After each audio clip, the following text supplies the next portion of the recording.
Salut à tous, on se retrouve pour l'épisode 2976 du Zap Image. On commence aujourd'hui en ce mardi 25 juin avec des anniversaires. On peut voir par exemple l'Uruguayen Rodrigo Bentancur, le joueur de Tottenham, il fête aujourd'hui ses 27 ans. Ou par exemple le Marocain Ayoub El Kabi qui a fait une magnifique saison du côté de l'Olympiakos. Il a remporté par exemple l'Europa Conference League, il fête aujourd'hui ses 31 ans. On continue, on va parler maintenant de tout ce qui s'est passé lors de la journée hier et on commence tout d'abord avec l'Euro. Deux rencontres à parler, tout d'abord Croatie-Italie, c'était hier soir, coup d'envoi 21h et ça s'est fini sur un match nul, un partout. Donc buteur côté croate, c'est l'infatigable Luka Modric qui a marqué. Il a tiré un penalty, il ne l'a pas marqué, quelques secondes après il a marqué un but juste après. Bon bref, buteur Modric, il pensait donner l'avantage et surtout donner une victoire à la Croatie, qui aurait été une victoire très importante pour se qualifier. Mais non les gars, Zaccagni a égalisé en toute fin de rencontre, 98e minute de jeu. Du coup l'Italie égalise et du coup partage des points, ce qui fait plutôt les affaires côté italien. Donc les statistiques de la partie, donc on peut voir que la possession, bon, c'est quasiment pareil. Les tirs plutôt côté italien, 13 tirs contre 6 pour la Croatie, mais une frappe cadrée de plus pour la Croatie. Donc 6 tirs, 4 tirs cadrés, 1 but et l'Italie seulement 3 tirs cadrés, ils ont également marqué. Donc voilà, un nul lors de cette rencontre et surtout Zaccagni sauve l'Italie parce que l'Italie s'y perdait. Donc ils auraient pu encore finir meilleur troisième et ça aurait senti mauvais. Il fallait au moins prendre un point pour être sûr de valider cette deuxième place et ils ont pris bien sûr ce point en toute fin de match grâce à Zaccagni. Ce magnifique but. On peut voir bien sûr la joie, en plus c'était en toute fin de match, les gars, regardez, il y avait 8 minutes de temps additionnel, il a marqué à la 97e minute de jeu et 30 secondes, il restait plus que 30 secondes, il restait plus rien et Modric qui était sorti, regardez, il était dépité, dégoûté parce qu'il sait qu'avec l'égalisation de l'Italie, donc pour lui sa sélection de la Croatie, c'est pas du tout un bon résultat, on en parlera juste après la Croatie, mais là pour l'instant on va continuer avec l'Italie, on va parler de Donnarumma. Donc Donnarumma, grosse performance, déjà il avait fait, on se souvient, un gros match contre l'Espagne, ils avaient perdu 1-0, mais heureusement qu'il était là, sinon ça aurait pu monter le score à 4-5-0 tellement que l'Espagne avait eu d'énormes occasions et c'est qu'hier il a encore fait une grosse performance et à l'âge de 25 ans et 120 jours, donc Donnarumma est devenu hier soir le plus jeune gardien à atteindre la barre des 10 matchs à l'Euro. Voilà, donc n'oubliez pas que le recordman poste de gardien de but c'est Neuer, 18 matchs Neuer. Donc lui il est déjà à 10 matchs à seulement 25 ans. Donc voilà, s'il fait un bel Euro, s'il va loin lors de ce championnat d'Europe des nations, si lors des prochains Euros dans les années futures aussi fait des beaux parcours, il pourrait peut-être revenir sur le record actuellement de Manuel Neuer. On va parler aussi de ce joueur Riccardo Calafiori, c'est du très haut niveau, ce joueur de Bologne, c'est très compliqué pour Bologne de le conserver pour la saison prochaine. Donc ce joueur, les gars, encore une très belle partie de sa part. Et du coup c'est officiel, l'Italie du coup est qualifiée pour les huitièmes de finale avec ce but inscrit en toute fin de match, mais ils n'ont pas perdu, surtout ils ont pris 4 points et voilà, ils sont sûrs des deuxièmes de cette poule. Donc félicitations aux Italiens. Et on va parler côté croate, donc grosse déception. Donc déjà on va parler de Luka Modric parce qu'il a vécu pas mal d'émotions, le bonheur puis le malheur en toute fin de match avec l'égalisation. Donc déjà il a marqué, puis c'est un record les gars, 38 ans.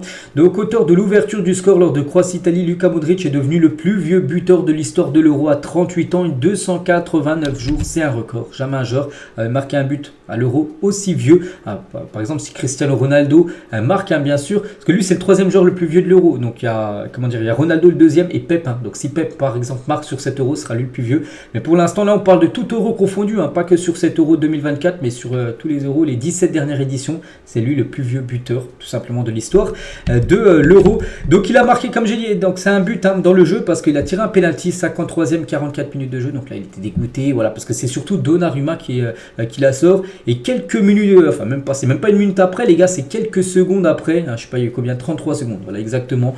Après il y a eu de nouveau une occasion, puis cette fois-ci il l'a mis au fond des filets.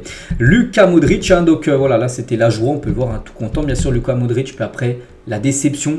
La descente, pourquoi? Parce qu'il y avait l'égalisation de Zaccagni en toute fin de rencontre qui était pas du tout un bon résultat, comme je l'ai dit pour l'équipe croate. Donc lui il a déjà reçu le prix d'homme du match, Luka Modric, mais regardez, un prix d'homme du match où il n'y a pas d'émotion, où il est dégoûté. Ça nous fait penser aussi à Kai Havertz, c'était lors du mondial 2022 où l'Allemagne avait été officiellement éliminée après les 3 matchs de poule, mais il avait reçu le prix du meilleur joueur du match. Mais voilà, il n'y avait aussi pas d'émotion, il était dégoûté parce que son équipe était éliminée.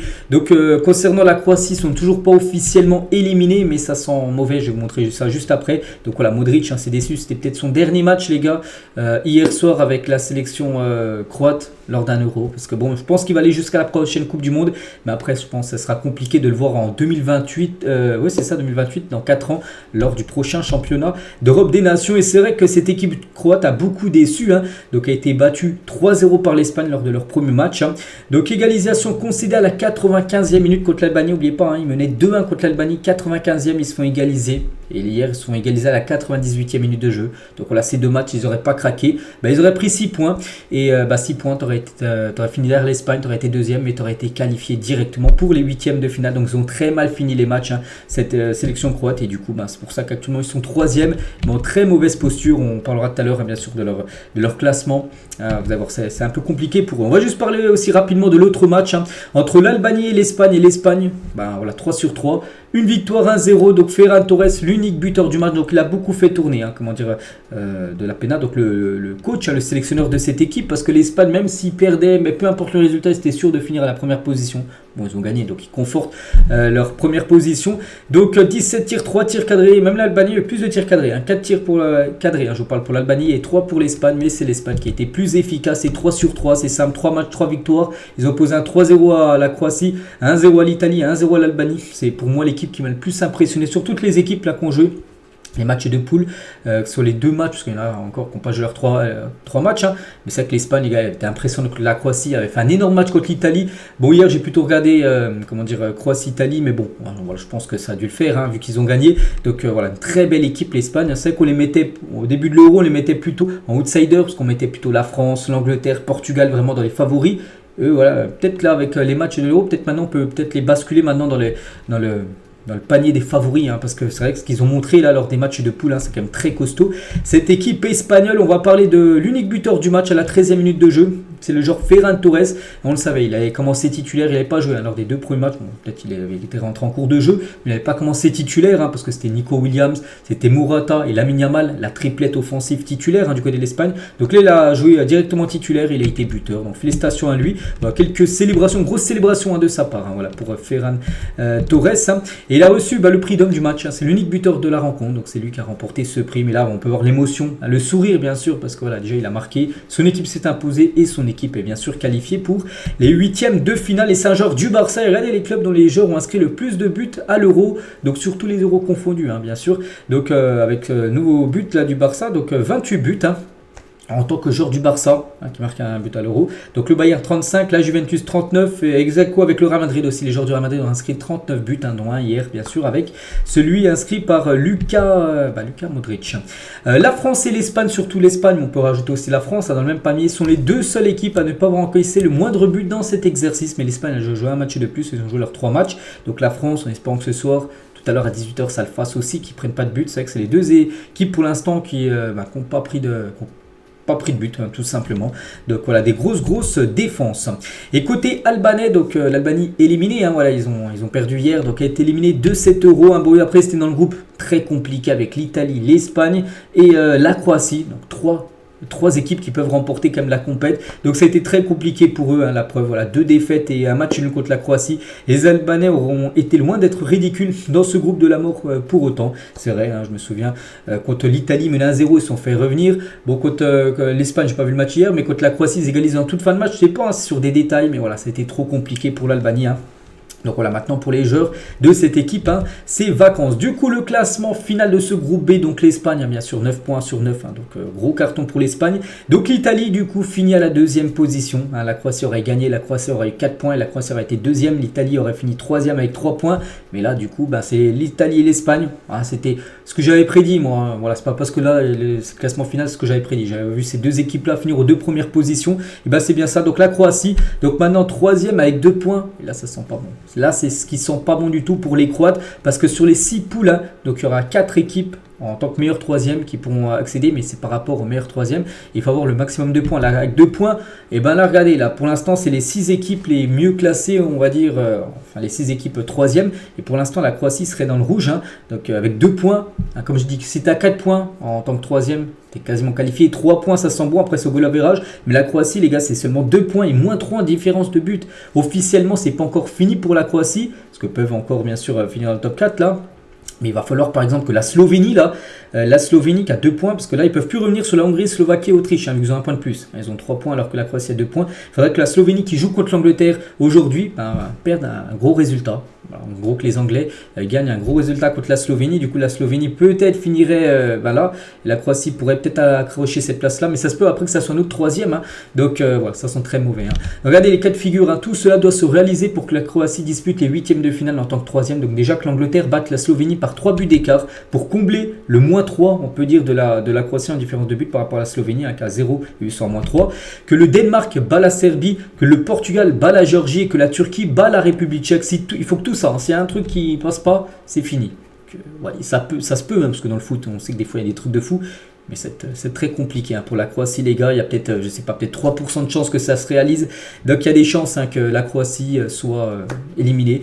Donc voilà. Concernant bien sûr cette équipe qui aura déçu quand même. Parce que voilà, la Croatie, les gars, troisième de la dernière Coupe du Monde, en finale Coupe du Monde 2018. Une équipe qui personne ne va affronter parce que c'est une équipe redoutable et d'avoir floppé autant. C'est quand même une grosse déception. Bref.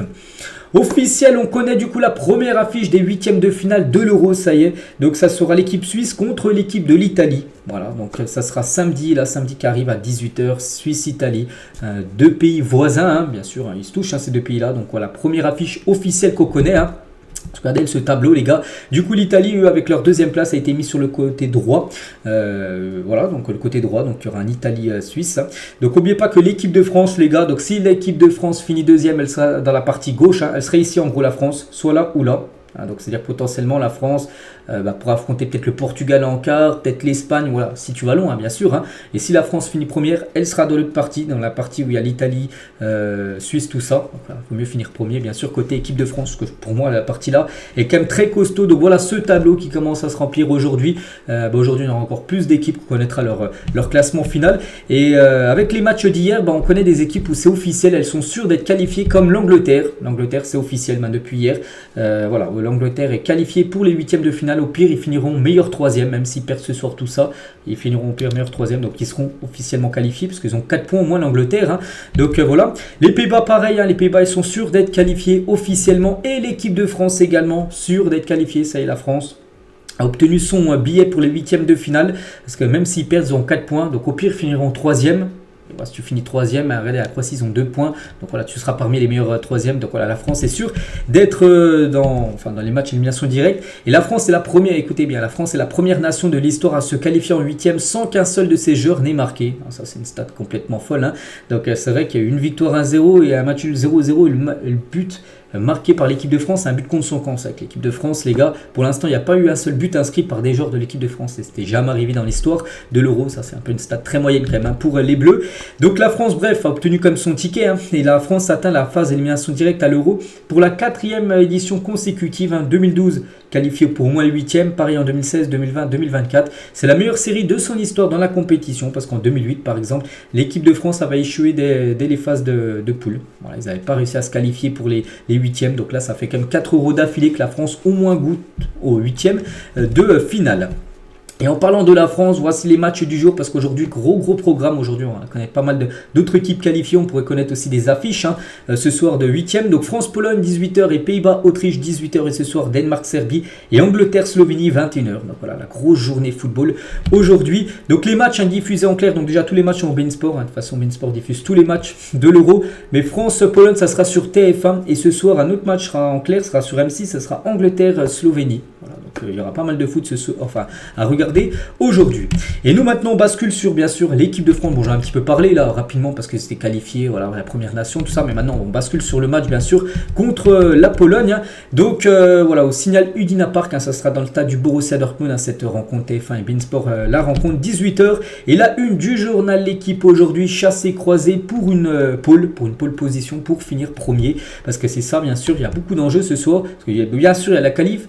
Mais voilà, la France veut finir première, comme j'ai dit, c'est mieux d'un parti droit tout ça. Donc il faut finir devant les Pays-Bas. Donc l'équipe de France dispute le dernier match de son groupe avec en jeu la première place, parce que souvent l'équipe de France est déjà qualifiée ou même des fois sûre d'être finir en tête, comme la dernière Coupe du Monde où l'équipe de France était sûre de finir à la première position avant le dernier match contre la Tunisie où ils avaient perdu en plus 1-0. Que là, voilà, là il y a quand même la première place à prendre, donc voilà, là il y a de l'enjeu ce soir. Donc Mbappé devrait faire son grand retour en titulaire, ça c'est une bonne nouvelle, depuis sa fracture du nez, alors que Griezmann pourrait commencer sur le banc, et là c'est quand même une grosse info les gars, Griezmann devrait être ménagé, et je pense pas qu'il est ménagé, c'est pas pour qu'il souffre, c'est tout simplement qu'il aille sur le banc parce qu'il est pas bon, et c'est bien, c'est même très bien parce que les derniers jours, je vous l'ai dit les gars, son début d'Euro est pas du tout bon, donc ça va lui faire du bien les gars d'aller sur le banc, c'est comme ça, t'es pas bon, bah tu vas sur le banc. Bon, ce serait bien qu'il fasse aussi la même chose avec les autres joueurs qui sont pas bons, parce qu'il y en a qui devraient être titulaires ce soir, alors qu'ils ont été très mauvais lors des 2 premiers matchs, et ça c'est un scandale, mais voilà, concernant Griezmann les gars, il devrait être sur le banc. Grisou, donc si Didier Deschamps laisse Antoine Griezmann sur le banc ce soir, pour l'instant c'est seulement ce qui se dit des rumeurs, voilà, c'est que Deschamps qui connaît bien sûr son 11 de départ pour ce soir, mais il devrait être sur le banc. Donc ça sera une première dans un match en jeu, on peut dire entre guillemets, depuis 2016, un match qui compte, parce que des fois voilà, il était sur le banc pour faire souffler ou le match n'avait pas d'enjeu, la première place était qualifiée, était sûr d'être validée, que là c'est quand même un match en jeu, et c'était plus arrivé depuis quand même 8 ans que Griezmann soit sur le banc. Donc la dernière fois c'était contre l'Albanie à l'Euro, donc il y a pas mal d'années, voilà, c'était lors de l'Euro 2016 en France. Et Matuidi défend Griezmann, il a dit Antoine a une grosse force mentale, c'est une mauvaise passe. C'est vrai que tous ceux qui connaissent un peu le football, qui regardent un peu l'équipe de France, on sait que Griezmann, les gars, il ne nous fait pas l'Euro qu'on voudrait qu'il fasse, et puis on sait qu'il a un sacré niveau, mais là il ne le montre pas. Bon après voilà, il peut être pas dedans, donc c'est pour ça peut-être ça peut lui faire du bien, peut-être un électrochoc on peut dire. Donc il ne doute pas, il reste le même, il a besoin d'une action décisive, une dernière passe ou un but qui lui ferait le plus grand bien, c'est vrai, peut-être il aurait marqué ce but contre les Pays-Bas, ça lui aurait fait un bien, ça l'aurait peut-être soulagé, mais là c'est vrai que c'est un peu compliqué pour lui. Et contrairement à 2022, Deschamps ne perçoit plus Griezmann capable de tenir athlétiquement dans un rôle de relayeur en 4-3-3, puis surtout aussi Griezmann prend de l'âge, les années passent et il prend de l'âge, puis maintenant c'est un peu plus compliqué physiquement. Donc le joueur de l'Atlético s'est montré déçu et frustré par cette décision lundi. Parce que bon, Deschamps, il a déjà dit hier à l'entraînement que certainement, que ce soir il sera sur le banc. Donc il était déçu bien sûr, un peu dégoûté Griezmann, parce que lui il a envie de jouer bien sûr, c'est l'Euro. En plus il sait qu'il a fait 2 premiers matchs très moyens, donc il voulait montrer ce 3e match peut-être. Mais voilà, il sait qu'il va être sur le banc, donc il était dégoûté Griezmann. Donc il estime être au point physiquement, mais voilà. Je pense que Deschamps a fait le bon choix de mettre Griezmann ce soir sur le banc. Concernant l'attaque, donc là ça passe pas. Pour moi ça passe pas du tout. Donc Griezmann, je suis d'accord, mais là Deschamps les gars devraient aligner un trio Marcus Thuram, Mbappé, Dembélé ce soir contre la Pologne. Qu'est-ce qu'il va encore nous faire? Donc ok, Griezmann tu le mets sur le banc, il n'a pas été bon, mais là sur les 3, 2 qu'est-ce qu'ils vont être titulaires encore ce soir? Bien sûr, donc Mbappé d'accord, il n'y a pas de souci titulaire, mais Thuram les gars, il y a, je sais pas, c'est une blague, je sais pas, Thuram les gars, regardez, c'est la compo probable. Donc Thuram à gauche, Dembélé, même Dembélé à droite les gars. Dembélé c'est une catastrophe depuis le début de l'Euro. Qu'est-ce qui fait titulaire? Thuram, qu'est-ce qui fait titulaire ce soir? Pour moi les gars, j'aurais mis Mbappé, ailier gauche, j'aurais mis Bradley Barcola, ailier droit, et j'aurais mis Giroud dans l'axe tout simplement, face à cette équipe de la Pologne. Mais non, voilà, Deschamps il va encore nous mettre Thuram, je sais pas ce qu'il y a les gars avec Thuram. D'un coup j'avais dit que Piston, il y en a qui l'a un petit peu mal pris. Non, c'est parce qu'il est bon, il a fait une belle saison à l'Inter, donc tout ça. Ok, d'accord, le premier match il joue, il est mauvais. 2e match, normalement il doit pas jouer contre les Pays-Bas, il rejoue, il est mauvais. Et le 3e match il rejoue, les gars, je sais pas ce qu'il y a. Je sais pas, il a un totem, je sais pas ce qui se passe avec Marcus Thuram, c'est quand même fou. Bon, la même chose aussi pour Dembélé, les gars. Dembélé ne doit jamais être titulaire ce soir. Il va y être, normalement, d'après la compo probable. Donc, milieu de terrain, Rabiot, Tchouaméni, Kanté, donc pas de Griezmann. Et derrière, ça bouge pas, c'est la défense et le gardien, bien sûr, lors des 2 premiers matchs. Bon, il n'y a pas eu de but pris, donc voilà, tu restes ça. Mais sur la ligne d'attaque, je suis pas du tout d'accord. Voilà, c'est pour ça que Deschamps, les gars, j'en peux plus. Et s'il fait des changements, et j'espère, parce que si Thuram, les gars, ce soir, ou même Dembélé nous font encore un match catastrophique, on sait pas. J'espère, qu'ils vont me faire mentir ce soir, ils vont faire un énorme match, que Thuram ils mettent 2 buts et une passe D. Je serais très content bien sûr, mais voilà, s'ils nous refont encore un match catastrophique, ce qui est fort probable, parce que quand on voit le joueur ce qu'il peut faire là ces derniers temps, j'espère que Deschamps fera des changements dès l'heure de jeu à la 60e, qui ne va pas attendre la 78e, la 83e minute de jeu pour faire des changements, à moi compris. Donc voilà, ce 11 normalement de l'équipe de France ce soir. Et en cas d'avertissement, attention, contre la Pologne, donc Mbappé et Dembélé les gars seront suspendus pour le 8e de finale de l'Euro. Attention, parce que Mbappé, souvenez-vous, Il a pris un jaune lors du match contre, c'était quoi, contre l'Autriche, hein, où il était rentré sur la pelouse, il a le nez cassé, il était rentré sur la pelouse pour que le jeu s'arrête, il a pris un jaune. Donc si tu prends 2 jaunes en match de poule, le 8e, t'es suspendu. Regardez, Rafael Leao, il a pris 2 jaunes lors des 2 premiers matchs du Portugal, il est forfait, il est suspendu contre la Géorgie demain avec le Portugal. Donc voilà, la même chose pour Dembélé, attention d'eux, hein, s'ils prennent un jaune ce soir, ils ne seront pas là pour le 8e de finale. Et concernant Kylian, hein, donc l'UEFA a validé le nouveau masque noir de Kylian Mbappé, parce qu'il ne peut pas jouer avec son masque bleu, blanc, rouge, hein. Voilà, tu dois avoir qu'une seule couleur. Donc voilà, il a montré ce masque-là. Donc voilà, c'est ok. Il jouera bien avec ce masque-là, Kylian, hein. Et le masque peut ralentir un joueur, hein. C'est Lewandowski avant France-Pologne. Tiens, Lewandowski qui devrait lui être titulaire avec la sélection polonaise. Donc lui, il a porté un masque, c'était en 2015. Hein. Un masque, il est un petit peu gêné. Je ne sais plus ce qu'il avait eu. Hein. Bon, bref, il avait eu un masque. Et il dit que voilà, en gros, c'est pas pareil, bien sûr. Hein. Ça te gêne un petit peu. Hein, que tu n'as rien ou que tu as un masque, hein, c'est mieux de rien avoir, mais bon, il est obligé de jouer avec ça. Kylian Mbappé et une entreprise polonaise, hein, tiens, Pologne sur sa verse à l'équipe de France, a confectionné un masque aux couleurs des Tortues Ninja pour Kylian Mbappé. Ils ont contacté Marcin Bulka, qui doit être le gardien polonais ce soir, ancien coéquipier de Mbappé aussi, hein, pour qu'il lui remette demain, enfin maintenant ce soir. Bon, il ne pourra pas le porter, bien sûr, hein, mais ce sera un masque qu'ils vont lui donner, après il le mettra ou non, ça, il fera ce qu'il veut, bien sûr. Kylian Mbappé. Et Deschamps, tiens, sur l'état de Kylian Mbappé, c'est mieux chaque jour, il est mieux aujourd'hui qu'hier ou avant-hier, l'hématome s'est résorbé et il s'habitue au masque. Hein. Il a autant envie de jouer ce soir que contre les Pays-Bas où il n'était pas rentré en cours de jeu, là aussi on n'avait pas compris. Il n'avait pas fait jouer la fin de match, hein. Ok, il n'a pas été titulaire, je suis totalement d'accord, mais la fin de match, les 10-15 dernières minutes, pourquoi il n'a pas joué? Ça aussi, c'est encore Deschamps qui nous a fait des siennes. Hein. Et Deschamps tient au sujet des critiques sur le sujet des Bleus, parce que pour lui, les gars, il n'en a rien à faire, hein, qu'on dise que l'équipe de France joue mal. On lui s'en fiche. Hein. Vous faites les commentaires que vous voulez. On a plus de 10 millions de téléspectateurs. C'est vrai que ça fait, bien sûr, les matchs d'équipe de France, ça fait grosse audience à la télé. Beaucoup de monde regarde les matchs. Hein. Donc, il a dit, je pense que si les gens n'aiment pas, ils changent de chaîne. Voilà, c'est une réponse, les gars, totalement... je sais pas, une réponse n'importe quoi là qui nous sort, les gars. Moi, les gars, je suis fan de foot. Je regarde mon pays, je regarde l'équipe de France. Les gars, il dit ouais, si on n'aime pas, il faut changer de chaîne. Il croit que ce soir, je vais pas regarder le match de l'équipe de France. Si, je regarde les matchs de l'équipe de France, mais j'aime pas comment joue la France, tout simplement. J'aime pas la façon dont il fait jouer les Bleus. Voilà. Donc peut-être avec un autre coach, peut-être il y aurait plus envie de jouer, mais là qui dit les gens s'ils n'aiment pas comment on joue, on change de chaîne. Non, là, la plupart sont amateurs de foot, la plupart veulent regarder le match de l'équipe de France. Et voilà, après nous ce qu'on voit c'est qu'on n'aime pas trop, hein, ça nous brûle un petit peu les yeux. Et N'Golo Kanté, tiens, il était en conférence de presse aussi, le meilleur français hein, depuis le début de l'Euro et de loin. Hein. Donc ça fait plaisir de retrouver le maillot, les supporters, la compétition et de recevoir les éloges et du soutien. Il a également dit, hein, il ne ferme pas la porte à un retour en Europe. Hein. Actuellement, il joue à Al-Ittihad. Hein. Il a dit, si le football européen est terminé pour moi, non, ce n'est pas terminé. Mon année s'est bien passée en Arabie Saoudite. C'est un nouveau football et une nouvelle expérience, mais ce n'est pas vraiment une question que je me pose aujourd'hui parce qu'actuellement, il est focus bien sûr sur l'Euro, sur l'équipe de France. Mais voilà, il n'exclut pas un retour en Europe, je ne sais pas, dans un gros championnat européen. Quand on voit ce qu'il montre encore là, bien sûr, il a encore le niveau total pour jouer dans l'une des plus grandes équipes européennes, bien évidemment. Donc, ouais, il pourrait être transféré, hein, il est ouvertement dit, en conférence de presse hier. Hein. Et Kanté sur Kylian Mbappé, on connaît tous ses qualités de finisseur. Un des faits rassurants, c'est qu'on a eu pas mal d'occasions sans lui. Avec lui, on pourrait être plus efficace, bon, on espère, hein, parce que l'équipe de France, pour l'instant, comme j'ai dit, hein, un secteur offensif, c'est quand même très très moyen. Et la France est pour l'instant la pire attaque de l'Euro, hein, voilà, avec un seul but marqué. Les gars, même des équipes, je sais rien. Il y a une équipe comme la Géorgie, les gars, c'est la première fois qu'ils jouent l'Euro. Ils ont déjà marqué 2 buts, deux buts de Mikko Tadze. L'équipe de France, c'est pas un but marqué. Enfin, c'est un but contre son camp. Ah, c'est pas digne de l'équipe de France, on est d'accord les gars, mais aussi la meilleure défense avec toujours aucun but encaissé. Donc voilà. Mais voilà, nous c'est vrai on s'ennuie un petit peu les gars, hein, quand on voit l'équipe de France. Bon, c'est vrai que les résultats sont là, une Coupe du Monde remportée, une Ligue des Nations, une autre finale de Coupe du Monde et une finale aussi de Euro. C'est vrai, mais on aimerait un petit peu les mêmes résultats, mais avec du beau jeu quand même, parce que là c'est vrai que contre les Pays-Bas ou même contre l'Autriche, les gars, ça a été très compliqué à regarder. Et l'équipe de France hein, est une équipe qui finit très mal ses matchs. C'est le 3e match de poule. Hein. L'équipe de France n'a gagné 0 match de poule lors de ses 8 derniers matchs. Donc, dernier match, ça en match de poule, il y a toujours 3 matchs. Donc, le 3e match, les gars, l'équipe de France, ça fait 8 tournois, que ce soit Euro ou Coupe du Monde, qui n'ont pas gagné le 3e match. Dernière fois, c'était contre la Tunisie en Coupe du Monde 2022. La Tunisie a battu la France 1-0. Lors de l'Euro 2020, il y a eu 2 partout lors du dernier match. À la Coupe du Monde 2018, ça avait été contre le Danemark, un triste 0-0. Bon, à chaque fois, l'équipe de France est quasiment à chaque fois déjà qualifiée, tout ça, donc il n'y a pas d'enjeu. Donc souvent, il fait tourner. Donc c'est pour ça que l'équipe de France peut-être ne gagne pas. Mais c'est que ce soir, il y a de l'enjeu. Comme je dis, il y a la première place, tout ça. Il faut gagner absolument pour finir premier, parce que c'est important, je l'ai dit.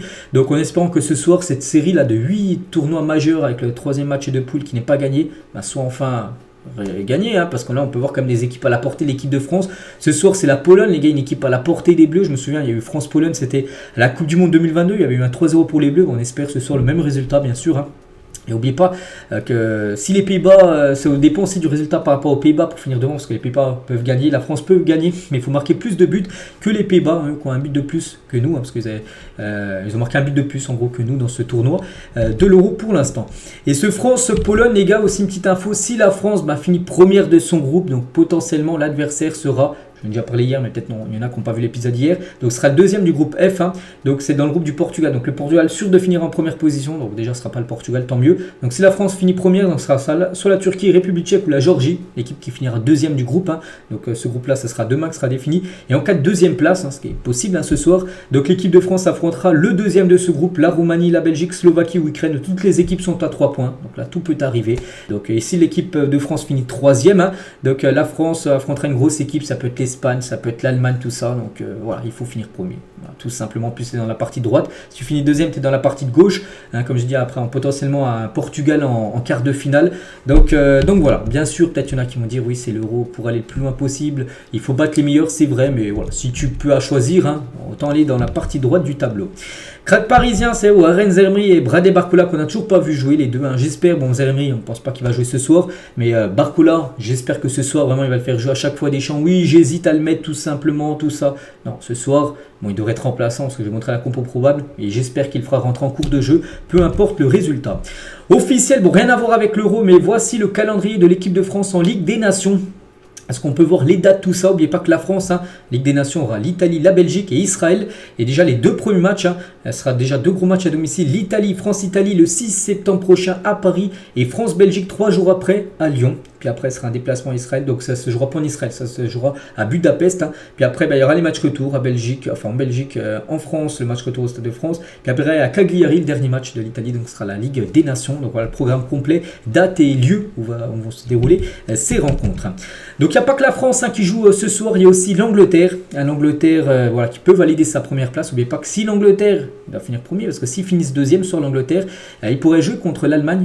S'ils finissent deuxième, ils joueront contre l'Allemagne. Donc je pense qu'ils vont vouloir éviter de jouer les Allemands en huitième de finale. Donc concernant Cole Palmer, les gars, qui a déjà été remplaçant lors des 2 premiers matchs, il devrait de nouveau être remplaçant. C'est fou, les gars, il a fait une saison, c'est le joueur le plus décisif. But plus passe D en première ligue. Il est devant Haaland, devant tous les autres joueurs de PL. Il n'a pas joué, il devrait encore être remplaçant là aussi. Ça passe pas du côté de l'Angleterre, les gars, que Cole Palmer soit tout le temps abonné au banc. Des nouvelles cas de Bernard Bas Vargas, vous savez, ce joueur hongrois qui est parti à l'hôpital, tout ça. Donc la Fédération hongroise de football a sorti un communiqué cet après-midi, donc c'était hier. Bernard Bas Vargas subit une opération réussie à Stuttgart. Selon les médecins spécialisés dans les blessures faciales, donc il s'est fait opérer du visage. L'intervention s'est déroulée sans complications. Il pourra donc quitter l'hôpital aujourd'hui, mercredi. Donc on lui souhaite un bon rétablissement. Bien sûr, il est forfait pour le reste de la compétition si la Hongrie arrive à se qualifier pour les 8e de finale. Du côté de la République tchèque, ça c'est un gros coup dur parce que Patrick Schick, l'attaquant, il est forfait pour le dernier match contre la Turquie. Demain, c'est un match hyper important pour les deux équipes. Un coup dur pour la sélection tchèque qui rêvait de qualification de la Turquie. Elle, on peut en profiter pour assurer sa place en phase finale. Comme j'ai dit, ça peut être le futur adversaire de l'équipe de France, République tchèque ou la Turquie. De côté tchèque, il n'y aura pas de Patrick Schick.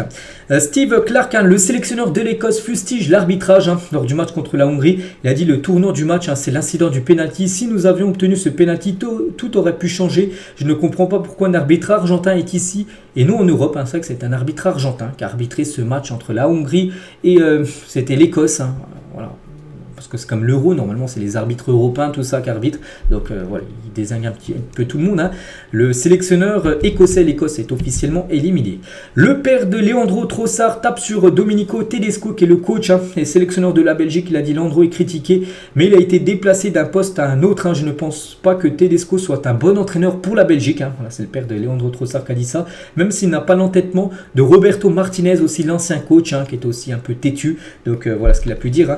Leandro enfin le père de Leandro Trossard sur Tedesco. Et toujours tiens du côté de la Belgique, on va parler de Jérémy Doku, donc actuellement meilleur dribbleur de cet Euro. Il a défini meilleur dribbleur du tournoi et sortir du groupe, ça ne m'intéresse pas du tout. Moi je veux gagner ce tournoi tout simplement. On lui souhaite bonne chance bien sûr avec la Belgique. Donc la Belgique joueront demain bien sûr leur dernier match. Ça sera contre l'Ukraine, je crois, leur dernier match, ou la Roumanie, je sais plus, je crois. C'est une des deux équipes. Toni Kroos a une précision de passe supérieure à 95% durant cet Euro. 339 passes tentées, 323 réussies. C'est quand même exceptionnel. Il est toujours invaincu avec l'Allemagne depuis son retour de retraite. Toni Kroos, c'est son dernier tournoi, ses derniers matchs, parce qu'après on sait qu'il prend sa retraite. Le joueur allemand, et tiens, en parlant d'un autre joueur allemand, en plus également du Real, comme Toni Kroos, c'est Rudiger. Et Rudiger est incertain pour le 8e de finale de l'Allemagne. Il souffrirait d'une élongation musculaire. Il s'est blessé lors du dernier match contre la Suisse avant-hier. Et l'élongation, en gros, c'est une pointe derrière la cuisse. Donc ça sent pas bon, parce qu'une pointe, il faut plusieurs jours quand même pour que ça se rétablisse. Le prochain match là-bas, ça va être ce week-end. Ils vont jouer les 8e de finale. Est-ce qu'il sera apte pour jouer ce 8e en plus, qui peut être peut-être contre l'Angleterre, si l'Angleterre fait une deuxième de la poule, je ne sais pas. Voilà, pour être forfait, ce sera un gros coup dur, bien sûr, pour la Mannschaft. Voici aussi le classement des meilleurs buteurs. Donc actuellement, c'est les buts refusés pour la VAR, les gars. Enfin, par la VAR. 9 buts ont été inscrits, puis du coup, la VAR a refusé les buts. Donc 3 quand même de Lukaku. Il y a aussi 6 buts contre son camp depuis le début de l'Euro. Et sinon, joueur tout seul, les gars. Donc il y a quelques joueurs avec 2 buts, comme Gisala, Fulkrug, Schranz et Miko Tadze qui ont tous inscrit 2 buts lors de cet Euro. Voilà tout ce qu'il y a à dire, les gars, sur l'Euro. Beaucoup de choses, bien sûr. On bascule maintenant sur la Copa América et on commence avec le Brésil qui joue contre le Costa Rica. C'était dans la nuit dernière à 3h du matin heure française, le coup d'envoi. Et le Brésil a concédé le match nul 0-0. Pas un bon résultat pour le Brésil. Donc pourtant le Brésil bon, je n'ai pas regardé le match, c'était à 3h du mat, mais voilà, 70% de possession de balle, 19 tirs, 7 tirs cadrés, 7 arrêts du Costa Rica. Ça devait être peut-être Keylor Navas, je crois qu'il est encore gardien là-bas. Donc voilà, énorme match de la part du Costa Rica de ne pas avoir perdu bien sûr contre le Brésil. Donc voilà, partage des points. Voilà, mauvaise entame on peut dire pour cette sélection brésilienne. Et à noter que Neymar forfait, mais Neymar a rendu visite bien sûr à la sélection brésilienne. C'était avant le coup d'envoi, c'était à Los Angeles ce match hier. Et Neymar, les gars, il a parlé de quelques joueurs brésiliens. Tout d'abord Rodrigo. Pour moi Rodrigo, le joueur clé du Brésil. Vini fera ce qu'il sait faire, mais je pense que Rodrigo est différent. C'est une star et le numéro 10 lui apportera définitivement beaucoup de chance, même si actuellement là c'est le 21 dans le dos.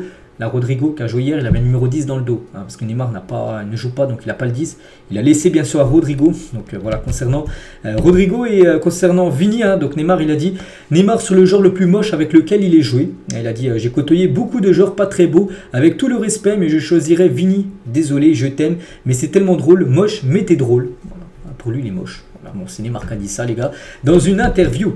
On va parler de l'autre match également. La nuit dernière, c'est entre la Colombie et le Paraguay. C'est la Colombie qui s'est imposée 2-1. Voilà, donc félicitations bien sûr à la sélection colombienne et gros match de la part de James Rodriguez, le capitaine de cette équipe. On peut voir les statistiques de la partie. Pourquoi il a fait un gros match? Donc il n'a pas marqué, mais c'est lui qui a délivré les 2 passes D. 2 passes décisives pour James Rodriguez pour les 2 buts de sa sélection. Donc gros match aussi de la part de Luis Diaz, les gars, alors de cette rencontre pour le joueur de Liverpool.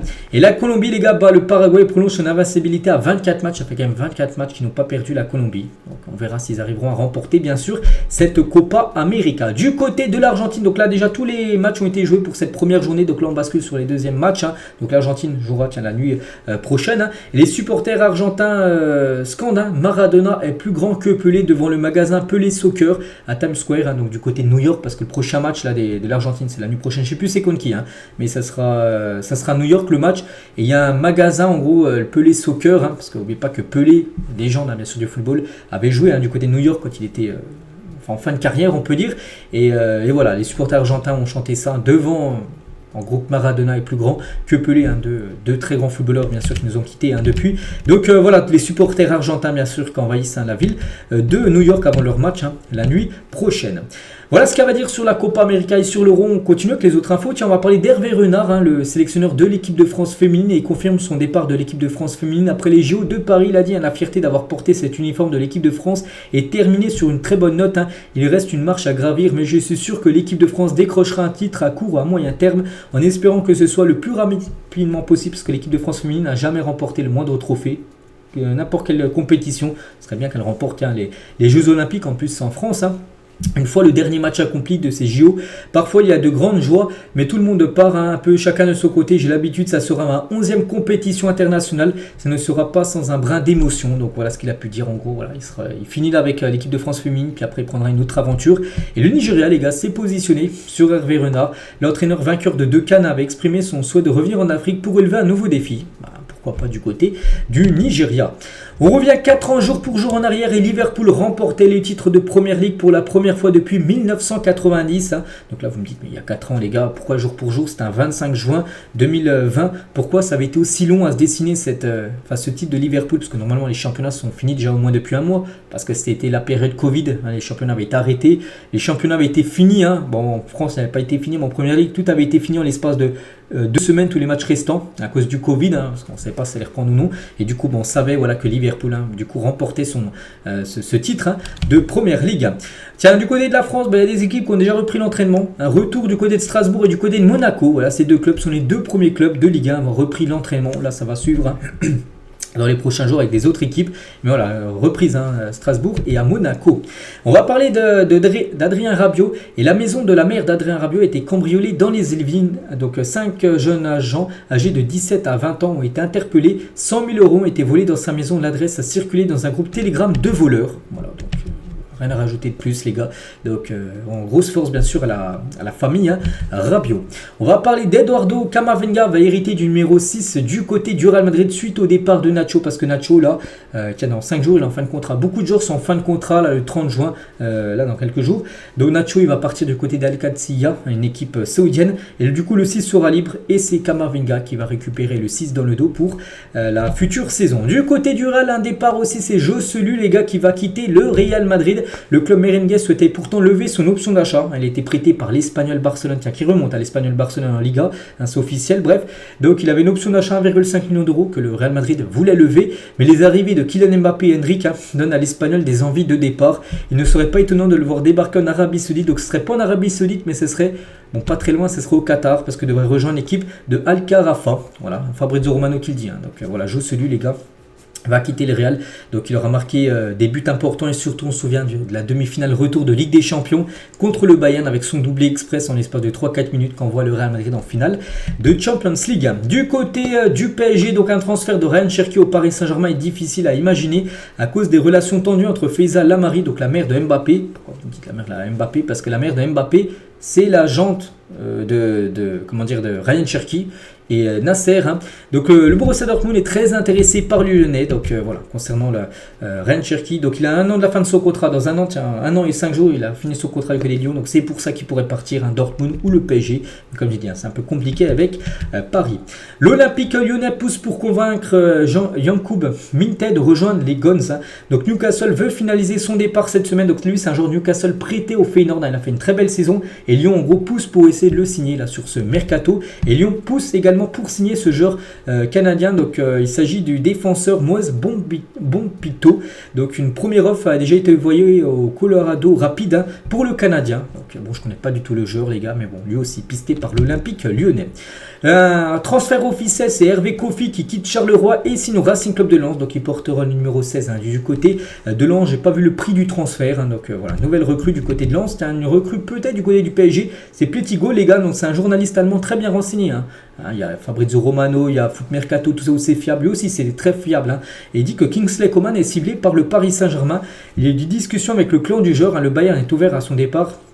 Si une offre jugée satisfaisante arrive, donc Coman est valorisé actuellement à 40-50 millions d'euros et surtout le Bayern veut le vendre parce que lui son salaire en gros est progressif, chaque année il touche plus que l'année d'avant et là il va devenir l'un des plus gros salaires du club, le deuxième ou le troisième plus gros salaire. Je sais qu'il y a Harry Kane qui touche beaucoup d'argent et il y a lui aussi qui touche énormément d'argent et c'est pour ça que le Bayern pourrait vendre Kingsley Coman qui pourrait peut-être faire son retour au PSG. N'oubliez pas qu'à l'époque il jouait à Paris. Kingsley Coman, je trouve que ce serait une très belle recrue, Coman. Bon c'est vrai qu'il y a eu pas mal de blessures mais au top niveau les gars, Coman les gars c'est quand même du très très haut niveau. Le Borussia Dortmund craint la concurrence d'Arsenal dans la course pour recruter Guirassy qui devrait quitter Stuttgart. Donc le joueur a informé Stuttgart de son départ cet été. Voilà, donc lui veut partir. Donc il y a Dortmund et Arsenal qui sont intéressés par l'attaquant guinéen. Des nouvelles de Jonathan Ikoné qui est sur le point de signer en faveur d'Al Douaï, club qatari. La Fiorentina attend les documents pour finaliser son départ. L'ancien Lillois qui était parti à la Fiorentina, donc on n'a pas trop entendu parler, il a dû flopper à la Fiorentina. Il pourrait partir du côté du Qatar. Bruno Guimaraes devrait rester à Newcastle. Sa clause libératoire de 118 millions d'euros s'est terminée hier soir lundi. C'était jusqu'au 25 à minuit, donc hier soir les gars. Donc elle n'a pas été levée, sa clause libératoire de 118 millions d'euros. Donc maintenant il peut toujours partir de Newcastle, mais maintenant il faut fixer le prix. Peut-être Newcastle demandera encore plus d'argent que les 118 millions d'euros de sa clause libératoire. Des départs aussi du côté de Marseille, les gars. Pape Gueye annonce son départ de l'OM. Il l'a annoncé sur un post Instagram. Il devrait rejoindre, les gars, il est pressenti du côté de Villarreal. Il devrait signer 3 ans du côté de l'Espagne. Un autre départ aussi de l'OM, les gars, c'est Samuel Gigot, les gars, qui devrait partir en Turquie du côté de Trabzonspor. Accord total entre l'OM et Trabzonspor pour le capitaine marseillais. L'opération pourrait s'élever à un peu moins de 4 millions d'euros plus bonus. Et toujours du côté de Marseille, un autre départ, c'est Iliman Ndiaye qui a beaucoup déçu. Comme cette saison, les gars, va être transféré à Everton contre un peu plus de 20 millions d'euros, bonus inclus. Donc voilà, pas mal de départs du côté de Marseille. Donc il y aura des arrivées, surtout une, les gars, c'est officiel. Dans un communiqué, l'Olympique de Marseille a annoncé trouver un accord. Donc pour l'instant, c'est pas encore officiel l'arrivée de 2h30. Marseille, les gars, sorti un communiqué. Ils ont dit qu'en gros, ils étaient d'accord, ils avaient trouvé un accord avec Roberto De Zerbi pour qu'il soit le nouveau coach de l'OM. Donc voilà, ça sera lui, bien sûr, le coach. Et Mehdi Bourabia, les gars, ancien de Sassuolo, prévient l'OM sur Roberto De Zerbi. De Zerbi est un passionné, souvent dans l'excès. Avec plusieurs joueurs, c'est parti loin. Il vous pousse dans vos retranchements, ainsi tout ou rien. Donc c'est tout ou rien, excessif parfois, mais toujours entier et honnête. Il veut le meilleur pour l'équipe. Donc voilà, cet entraîneur est le nouveau coach de l'Olympique de Marseille. Et on finit avec De Zerbi, les gars. Et De Zerbi à l'OM, il est très intéressé par l'arrivée de Manuel Locatelli, un joueur de Juventus Turin, un joueur italien qu'il aimerait faire venir du côté de l'OM. Donc voilà les gars, tout ce qu'il y a à dire aujourd'hui. J'espère que ça vous a plu. Donc moi je vous souhaite une très bonne journée. Je vous souhaite également un très bon match ce soir en équipe de France. On se retrouve nous demain bien sûr pour parler de tout ce qui s'est passé lors de cette journée. À demain.